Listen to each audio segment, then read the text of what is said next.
Assalamualaikum warahmatullahi wabarakatuh.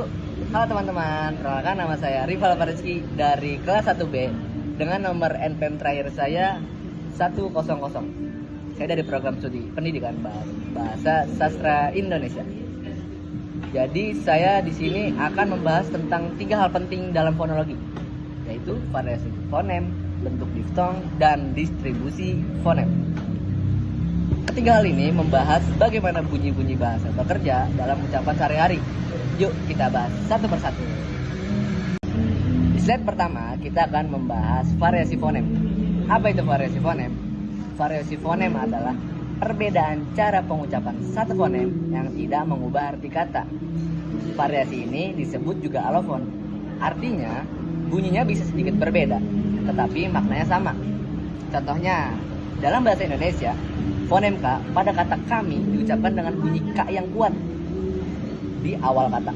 Sedangkan dalam kata anak, bunyi K di akhir kata sering tidak dihembuskan penuh, jadi terdengar lebih lemah. Walaupun pengucapannya sedikit berbeda, keduanya tetap fonem K, tidak mengubah makna kata. Jadi kesimpulannya, variasi fonem adalah perbedaan bunyi yang tidak mengubah makna kata. Bisa terjadi karena posisi bunyi, tekanan, atau pengaruh bunyi lain di sekitarnya. Slide selanjutnya, kita akan membahas bentuk diftong. Apa itu diftong? Diftong adalah gabungan dua vokal yang diucapkan dalam satu suku kata. Artinya, saat kita mengucapkannya, lidah bergerak dari satu posisi vokal ke posisi vokal lain tanpa jeda. Contohnya dalam bahasa Indonesia, kata pandai mengandung diftong ai. Saat diucapkan, bunyi berpindah dari vokal A ke I. Jadi diucapkannya seperti pandai. Contoh kedua, pulau mengandung diftong AU. Jadi bunyi berpindah dari vokal A ke U. Diucapkan jadi pulau. Contoh ketiga, kata amboy. Amboy menggunakan diftong oi. Bunyi berpindah dari O ke I. Diucapkannya amboi.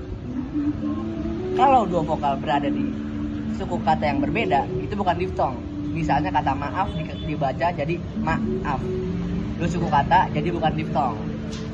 Jadi diftong adalah dua vokal yang menyatu dalam satu suku kata dengan perpindahan posisi lidah yang halus. Selanjutnya kita akan membahas distribusi fonem. Apa itu distribusi fonem? Distribusi fonem ialah yang membahas di posisi mana suatu fonem bisa muncul dalam kata.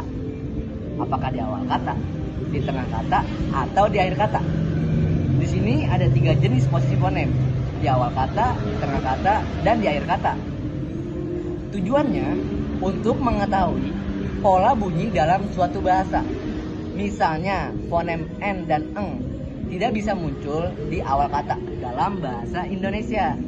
Tidak ada kata yang dimulai dengan eng, tapi N bisa muncul di tengah atau di akhir kata, seperti kata mangga atau kuning.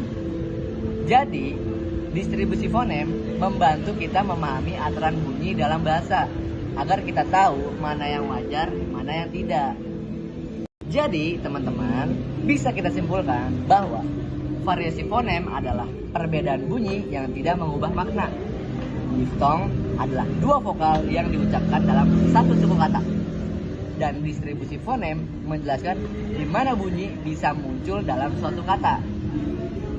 Semoga penjelasan ini membantu kalian makin paham dunia bunyi bahasa. Kalau suka video ini, jangan lupa like, share, and subscribe. Saya Rival Farizki, saya cabut. Terima kasih teman-teman.